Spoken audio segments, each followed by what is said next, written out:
Assalamualaikum warahmatullahi wabarakatuh. Selamat pagi, Puhaba Syedara. Kembali lagi bersama kami dalam Berita Aceh. Bersama saya, Elzira Felicia. Sejumlah berita aktual dan menarik lainnya telah kami siapkan untuk Anda. Berikut 3 pilihan berita utama pada pagi hari ini.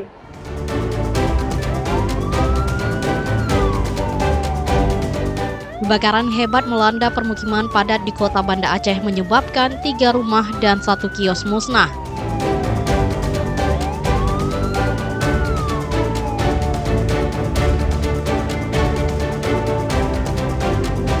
Polemik 4 pulau di perbatasan Aceh Singkil dengan Kabupaten Tapanuli Tengah berakhir dengan diputuskan Provinsi Aceh sebagai pemenang otoritas.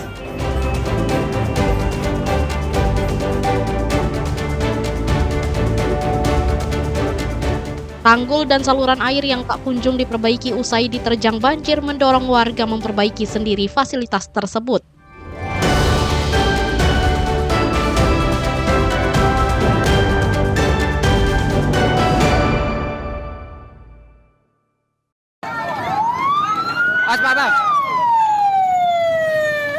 Kebakaran melanda kawasan padat penduduk di kota Banda Aceh pada Kamis siang.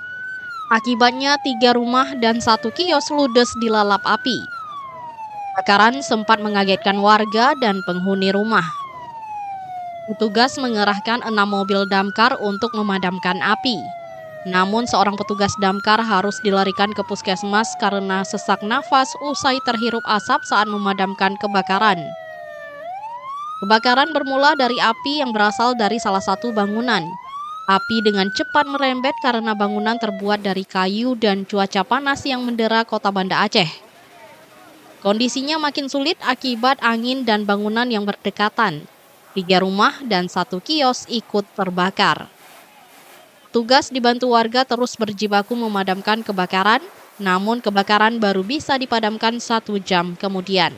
Sementara 7 keluarga terdampak akibat kebakaran tersebut.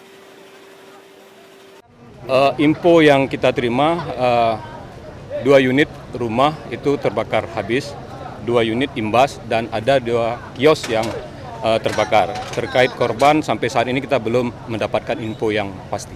Saya pun lagi tidur, lagi istirahat kan. Mak, kebakaran dia hitam nak. Kayaknya di blok PJKA, ini kan blok PJKA. Saya keluar kan saya baru pulang dari puskesmas. Kan? Saya keluar, saya lihat api dia banyak kali. Berhambur orang keluar. Hingga Kamis siang belum diketahui penyebab kebakaran dan korban jiwa. Sementara dugaan kebakaran akibat ledakan tabung gas juga masih dalam penyelidikan. Mufti Tamrin melaporkan dari Banda Aceh.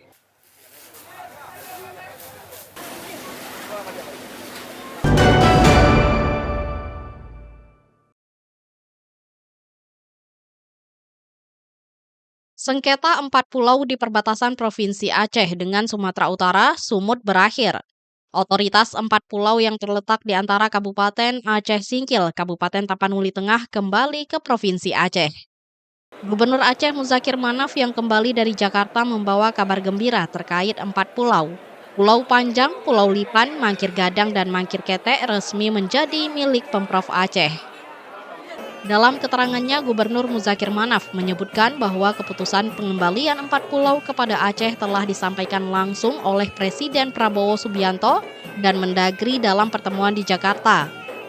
Keputusan ini disebut sebagai bentuk penghormatan terhadap aspek geografis dan sejarah, di mana pulau-pulau tersebut secara nyata merupakan bagian dari wilayah Aceh. Gubernur juga menegaskan bahwa segala hal yang ada di pulau itu termasuk sumber daya seperti migas dan potensi lainnya adalah hak masyarakat Aceh. Sebenarnya bukan dicabut ke apa-apa. Itu sebenarnya tersebut 40 hak kita. Jadi ada masalah yang dikembalikan kepada kita berdasarkan geografi dan historis bahwa pulau itu hak kita, milik kita semua. Apa yang kita dikembalikan, apa yang semuanya.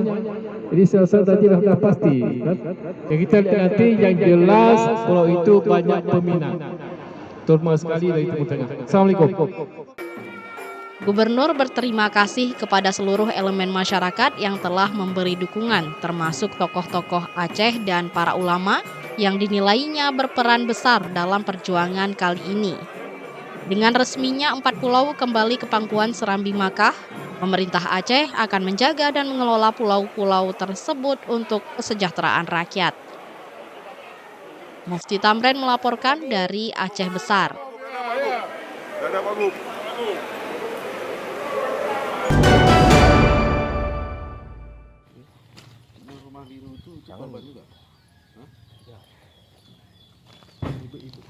Pelaku pembantaian satu keluarga di Kabupaten Aceh Tenggara masih menyisakan masalah.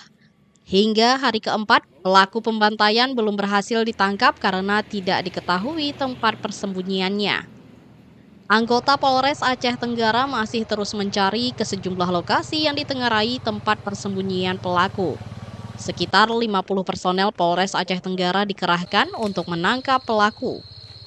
Kepolisian masih kesulitan menjangkau lokasi yang diduga tempat tersangka bersembunyi karena berada di kawasan hutan dan perbukitan yang terjal. Pencariannya memang Kapolres Aceh Tenggara langsung memerintahkan dari Satreskrim, dari Satintel, juga melibatkan 5 polsek untuk melakukan pencarian dan penyisiran. Dan pada hari Rabu semalam juga tim sudah melaksanakan penyisiran dan pencarian hingga hari ini, hari Kamis, yang langsung dipimpin oleh Kapolres Aceh Tenggara.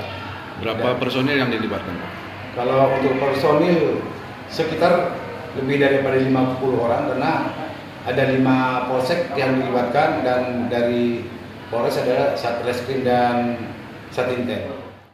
Warga diimbau membantu petugas untuk melapor jika menemukan orang yang dicurigai ke polisi atau polsek terdekat.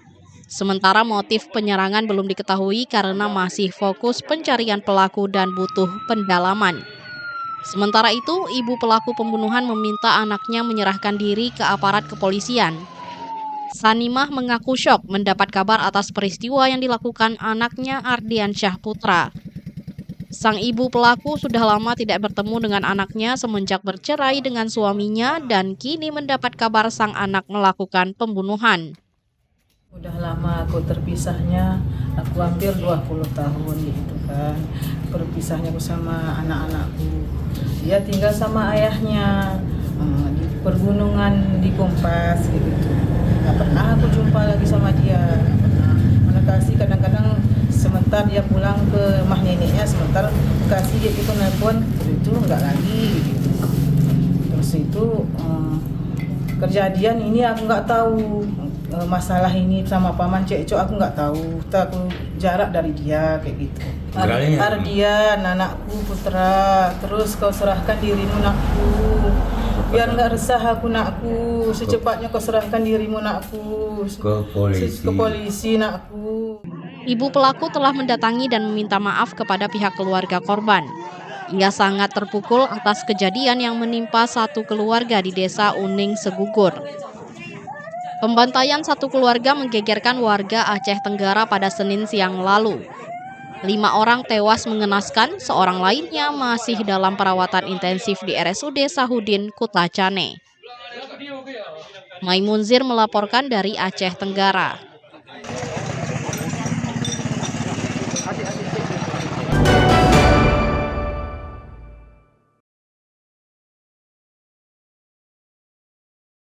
Warga Desa Bundar, Kecamatan Karangbaru, Aceh Tamiang mulai kesulitan air bersih. Sejak suplai air dari PDAM sejak 2 hari lalu terhenti, mereka terpaksa membeli air untuk keperluan sehari-hari. Warga terpaksa membeli air untuk keperluan rumah, seperti cuci piring, mandi, dan kebutuhan lainnya. Akibatnya pengeluaran pun melonjak karena harus mengeluarkan lebih banyak dari sebelumnya.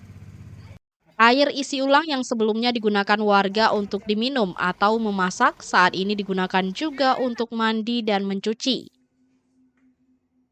Kami kan kesulitan untuk mencuci piring, mandi. Jadi kami beli air depot, air galon. Jadi untuk hari ini, siang ini ada bantuan air dari Bapak Bupati Aceh Tamiang untuk warga sekitar perumahan ini.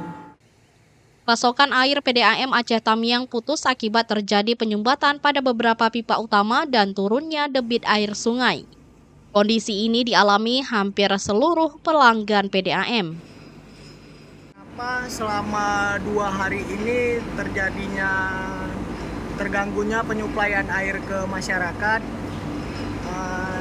karena penurunan debit air sungai yang mempengaruhi lambatnya air masuk untuk kita salurkan ke sumur intake kita, yang mana sumur intake ini air yang kita isap dari sumur intake ini untuk diolah ke instalasi pengolahan kita. Manajemen PDAM Tirta Aceh Tamiang terus berupaya menormalkan kembali suplai air. Pemkab juga sudah membantu menyalurkan air ke beberapa desa yang kesulitan air bersih. Tim Liputan melaporkan dari Aceh Tamiang.